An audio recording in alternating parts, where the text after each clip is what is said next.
warahmatullahi wabarakatuh. Tadi Ibu Ketua kasih pantun setelah sambutan kan, kita sebelum kasih materi kasih pantun biar balas Ketua ya.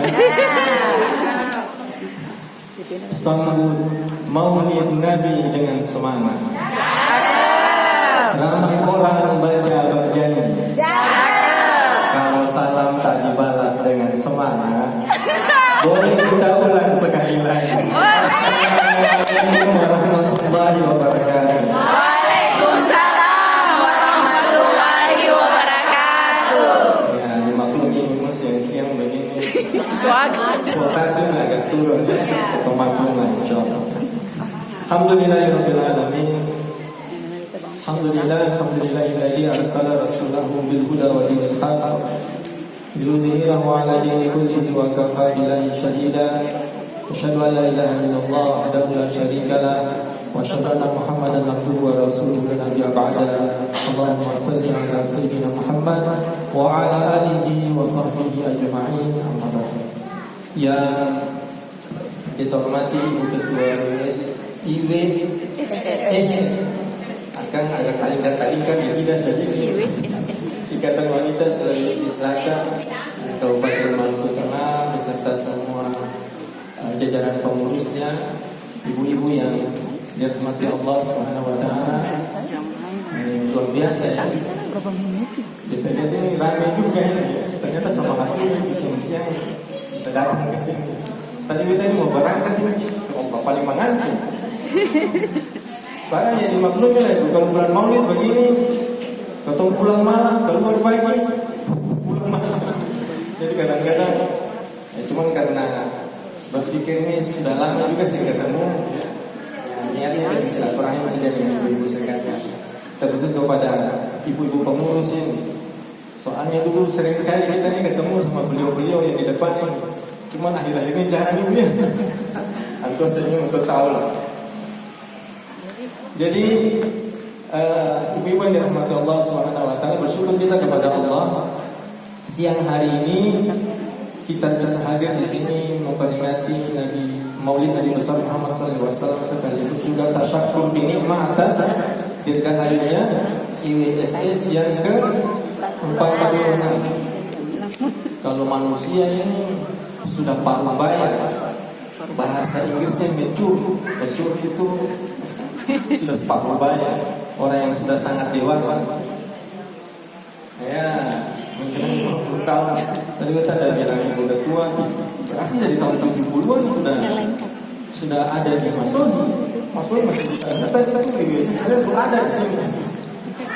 Coba tanya-tanya ke beliau sih. Mudah-mudahan ya kehadiran kita siang hari ini adalah bentuk syukur kita kepada Allah, ya, syukur atas nikmat yang Allah beri sampai kemudian organisasi ini bisa sampai usia sejauh ini ya, 46 tahun.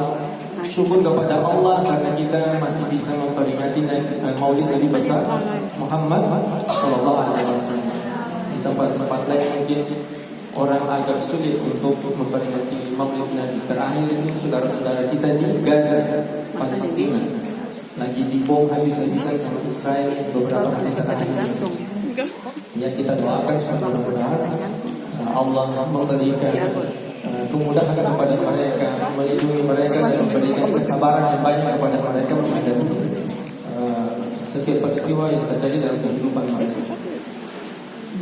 Ibu-ibu dirahmati Allah Subhanahu wa taala, Maulid ini, perayaan Maulid ini sebenarnya adalah ekspresi cinta kita kepada baginda Rasul Muhammad sallallahu alaihi wasallam. Dan kita berharap mudah-mudahan ini bagian dari ekspresi cinta. Karena memang cinta itu dia memang perlu diekspresikan. Ya, saya tadi malam masih mengajar bapak-bapak. Jadi gotong ada bahas ayat ya. Ayat tentang cinta yang Allah singgung dalam Quran surat At-Taubah ayat 24. Kurang lebih artinya Allah bilang, katakanlah apabila bapak-bapak, anak-anakmu, istri-istrimu, saudara-saudaramu, karib kerabat, harta yang kau khawatirkan kerugiannya, tempat meninggal yang lebih engkau cintai daripada Allah dan Rasulnya dan berjihad di jalannya, maka tunggulah sampai nanti datang perhitungnya dari Allah Subhanahu wa Ta'ala. Dan Allah tutup dengan mengatakan faulaika humul fasiqun, dan mereka itu adalah orang-orang yang fasik. Dalam pembahasan kita itu kemudian saya sampaikan Allah sebut tentang ahabballahu wa rasuluhu, cinta kepada Allah dan Rasul, kemudian diikuti dengan fi sabilillah, berjuang di jalan Allah Subhanahu wa Ta'ala. Jadi ekspresi cinta kepada Allah dan Rasul itu secara fisik, secara perbuatan itu dengan jihad fi sabilillah. Itu kalau bahasa Arabnya. Ya, makanya tadi malam kita singgung ke bapak-bapak. Kita bilang berdoa. Ketemu para suami ini, ekspresi cinta kita kepada istri dan anak-anak itu dengan memberikan tanggung jawab kepada mereka, nafkahi mereka, menyayangi mereka. Itu sebenarnya ekspresi cinta yang sama seperti bahasa Al-Quran tadi dengan perbuatan. Cuman kadang-kadang sebagian ketemu ibu-ibu itu merasa cukup dengan itu. Mesti perlu ketemu kasih keluar kata-kata nih, I love you, begitu, aku cinta kamu. Betul, kata-kata itu mesti keluar dari ketemunya. Bisa. Ya, lalu tadi bapak-bapak kalau sekali-sekali sih apa-apa bapak-bapak bilang, aduh Ustaz, kita pada bisa kasih keluar kata-kata. Itu sudah. Kadang-kadang ada laki-laki, ibu harus pahami secara visualis ada beberapa laki-laki itu yang dia sering senang bapak-bapak, tapi dia senang lagi membuktikan dengan perbuatannya. Nah, tiba-tiba dia datang, mami, ingat kita baru saya. Kadang-kadang begitu. Ada yang udah begitu lah ya. Dia sih pernah bilang kata cinta, tapi dia langsung tunjukkan dengan kayak begitu. Kasih. Ada yang udah begitu. Kita tadi malam bilang bapak-bapak.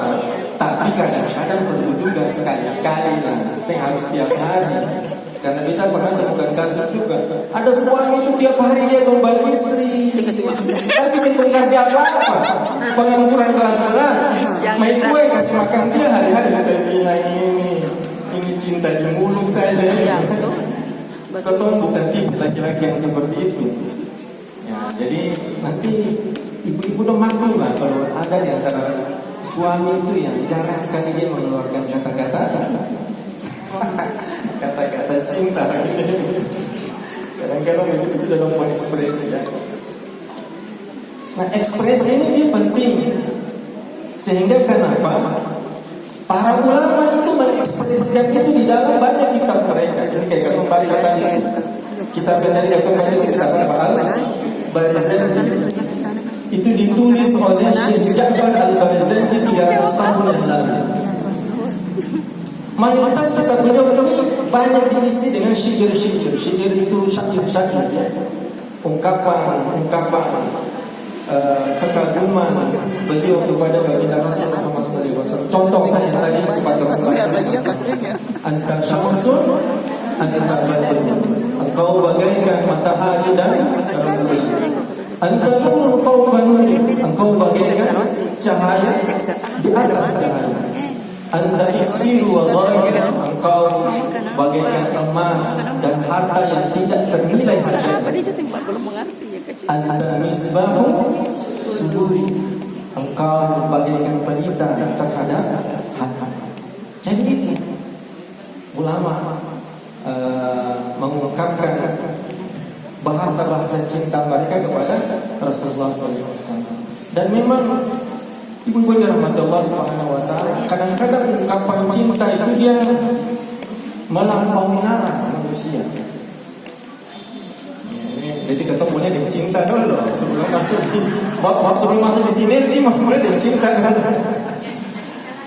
Saya kasih contoh di sederhana nih ibu hanya bisa dapat pohon pisang buahnya tanur ini di bulan Maulid saja. Betul gak sih? Kalau di bulan Maulid itu bisa dapat pohon pisang buahnya. Ini ekspresi cinta. Iya betul. Ini bagian yang dinamakan dalam bahasa fikih itu itu kebiasaan adat istiadat. Tadi kita ada bisi-bisi Ibu Haji dong, kita bilang Ibu Haji, ini talor yang pulut pulut ini kan sebenarnya dia bukan tradisi orang Maluku. Kalau Maulid ada barang-barang begitu, tapi dia tradisi yang datang dari bersaudara Sulawesi Selatan yang kemudian dia berasimilasi dengan masyarakat setempat. Ini hal-hal positif yang memang perlu ya ketemu jaga. Yang baik kita ambil, yang buruk kita itu dulu baru mulai masuk di sinergi itu ya. Yang baik ambil, buruk buang. Nah, ibu dirahmati Allah Subhanahu wa taala. Kenapa cinta kepada Rasul ini dia perlu kita tunjukkan. Harus ada tumbuh dalam diri kita. Ini ada dalam satu hadis sahih riwayat Imam Bukhari dan juga diriwayatkan oleh Imam Muslim, cuma dengan redaksi yang agak berbeda. Tapi inti kisahnya sama. Dan riwayat ini diriwayatkan dari sahabat Nabi yang bernama Anas bin Malik radhiyallahu anhu. Anas bin Malik ini sahabat Nabi yang lama berkhidmat di rumah Nabi sallallahu alaihi wasallam. Dia menjadi asistennya Nabi sallallahu alaihi wasallam. Anas bin Malik mengisahkan satu hari datang seorang laki-laki Badui. Orang Badui ini mereka punya ciri itu diantaranya kalau dia mengungkapkan sesuatu itu tidak ditutup-tutupi, apa adanya, terus terang. Badui ini datang lalu kemudian bertanya kepada Rasulullah SAW, ya Rasulullah, mata sa'ah, kapan itu hari kiamat? Nabi tidak menjawab pertanyaan secara langsung. Nabi balik bertanya kepada si Badui tersebut, ma'adatta lahu, apa yang sudah kamu persiapkan untuk menghadapinya? Lalu si Yahudi ini mengatakan la syai'ah, tidak ada. Maksudnya tidak ada ini yang ada amalan-amalan yang spesial yang dia miliki. Yang dia miliki hanya ya sama seperti orang kebanyakan, sholat 5 waktu yang wajib saja, puasa Ramadan yang spesial-spesial saja. Tapi kemudian si Badui ini melanjutkan dengan mengatakan, illa ani ahabballaha wa rasuluhu, akan tetapi aku ini termasuk orang yang mencintai Allah dan Rasul. Lalu kemudian Nabi sallallahu alaihi wasallam mengatakan kepada si Badui itu dengan singkat, anta ma'aman ahbabta, kamu nanti akan bersama-sama dengan siapa yang kamu cintai. Maka Anas bin Malik di dalam hadis itu mengatakan, tidak ada yang paling menggembirakan kita kecuali peristiwa di hari itu ketika Nabi mengatakan anta ma'aman ahbabta, kamu bersama-sama dengan siapa yang kamu cintai. Karena aku ini mencintai Rasulullah, mencintai Abu Bakar, mencintai Umar. Tapi aku sadar bahwa amalan itu tidak sebanding dengan amalan mereka. Tapi besar harapan rasa cintaku ini yang membuat kemudian Allah mengumpulkan aku bersama dengan mereka. Jadi seperti itu. Ya, ibu-ibu dirahmati Allah Subhanahu wa taala. Maka cinta kepada Rasulullah SAW ini tidak memang harus kita tunjukkan. Maka kalau yang tadi sempat saya kutip di awal surat At-Taubah ayat 24, Allah melarang rasa cinta itu dilampaui oleh rasa cinta yang lain, termasuk rasa cinta terhadap diri kita sendiri. Jadi posisi cinta kepada Allah dan Rasul itu harus di atas segala-galanya. Sehingga kemudian ulama memberikan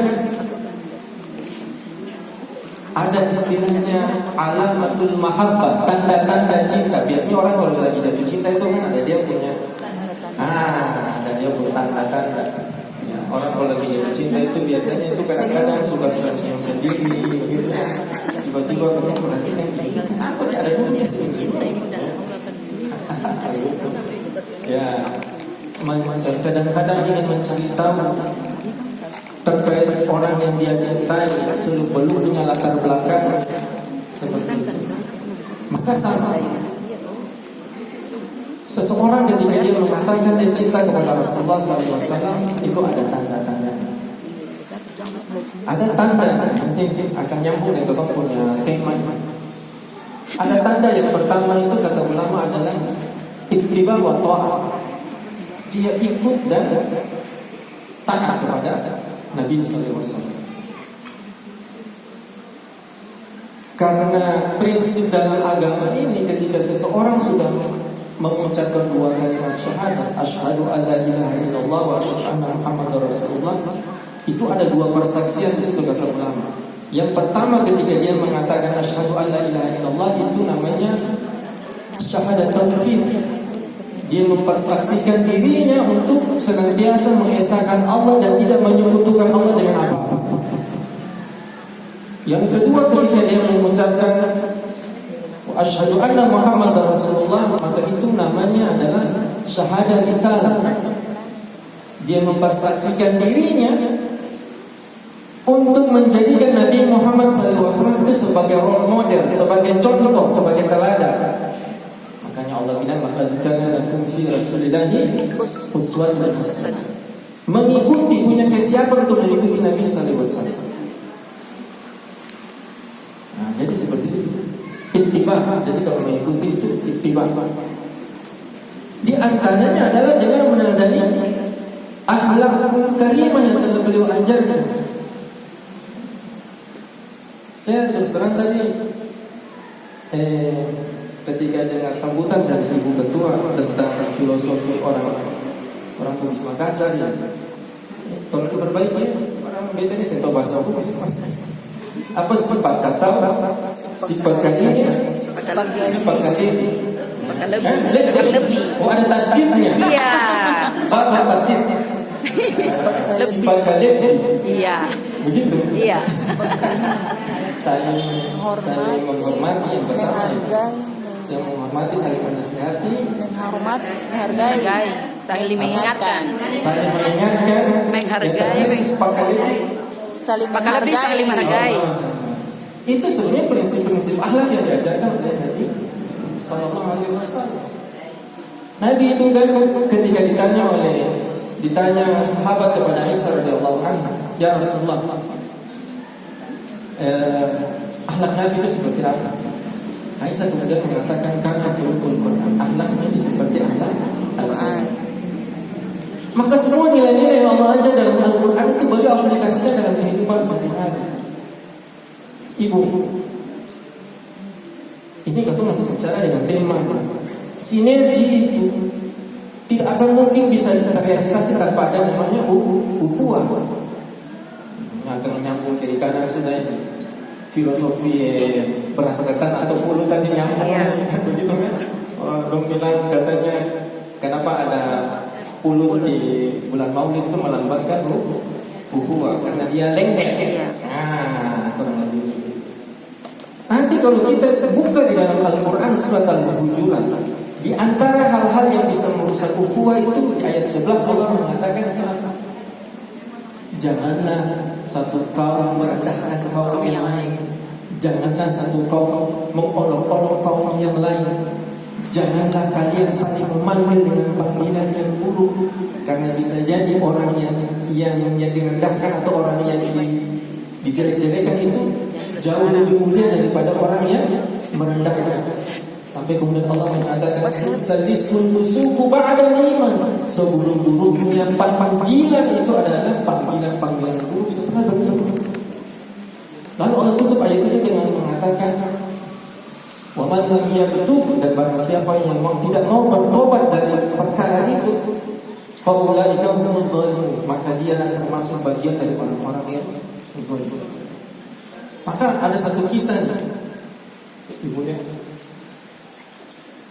Ada dua orang sahabat, Abu Dzar Al-Ghifari ini orang Arab,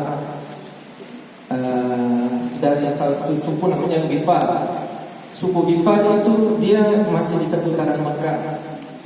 Dengan sahabat Nabi yang lain yang mantan budak bernama Bilal bin Rabah. Bilal bin Rabah ini asalnya dari Habasyah, Ethiopia.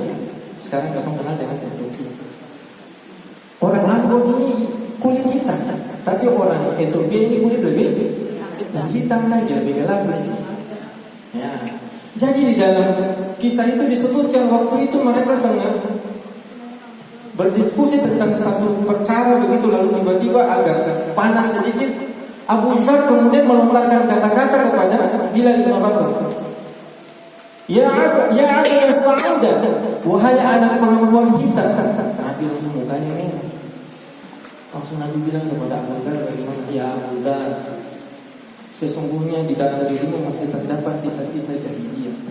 Abu Dzar ini karena sahabat yang langsung ditarbiyah, dibina oleh Nabi SAW, beliau sadar bahwa ucapan beliau ini sesuatu yang tidak sesuai dengan apa yang diajarkan oleh Rasulullah SAW. Yang tadi di dalam filosofi Bugis Makassar, ya, saling menghargai. Walaupun Bilal bin Rabah itu seorang yang berkulit hitam, tapi dia adalah seorang beriman, harus dihargai keimanannya. Karena beliau sadar beliau salah, kemudian Abu Dzar tempel dia beliau punya pipi kiri ini di tangan, lalu bilang kepada Bilal, hai Bilal, belum tertebus ucapan tadi ini sebelum engkau injak pipi yang satu lagi. Tapi Bilal bin Rabah lebih memilih untuk memaafkan Abu Dzar al-Ghifari. Sama juga dalam satu kisah yang lain. Suatu ketika Aisyah radhiyallahu anha, istri Nabi sallallahu alaihi wasallam, menyampaikan kepada Rasulullah sallallahu alaihi wasallam tentang istri Nabi yang lain yang bernama Safiyah binti Huyai. Hanya dengan isyarat mengatakan begini, ya Rasulullah, Safiyah itu begini. Maksudnya apa ini? Pendek, kecil. Nabi marah. Nabi bilang, Aisyah, yang engkau lakukan itu kelihatannya enteng di hadapan manusia, tapi dia perkara yang sangat berat di hadapan Allah. Dalam riwayat Imam Tirmizi bahkan ada tambahnya dengan mengucapkan, ya Aisyah, andaikan perkataanmu itu dicemplungkan ke dalam lautan, maka akan mengotori seluruh lautan. Coba ibu kita bayangkan, barang-barang begini ketemu kan dalam hari-hari Anda hal yang biasa saja kan? Tapi katanya banyak yang serius kan? Dalam bab cinta kepada Nabi kan, apa begini saja kadang-kadang. Kasus-kasus bully itu, kenapa sekarang ini merajalela di sekolah-sekolah sampai berakhir pada kejadian bunuh diri dan lain sebagainya? Karena menganggap remeh hal-hal seperti ini. Allah sampai sudah singgung itu dalam Al-Quran dan Nabi sudah larang itu, berarti ada hal besar di balik itu yang harus kita pahami. Cuma kadang-kadang memang begitu sudah orang Islam ini. Kita bukannya mau ini ibu ya, bukan mau menjelekkan saya, cuma ingin supaya kita sama-sama mendalami. Contoh kayak ketemu di sini, itu kita berjanji itu dalam setiap kondisi, setiap acara kita baca, betul kan? Tapi pernahkah ibu tahu isinya itu tentang apa? Iya, betul Ustaz. Makanya kalau di beberapa tempat itu kitab Al-Barzanji ini dijadikan kajian oleh beberapa ulama. Di Betawi itu, di Jakarta, itu majelis-majelis yang diisi oleh para habaib, antaranya itu membahas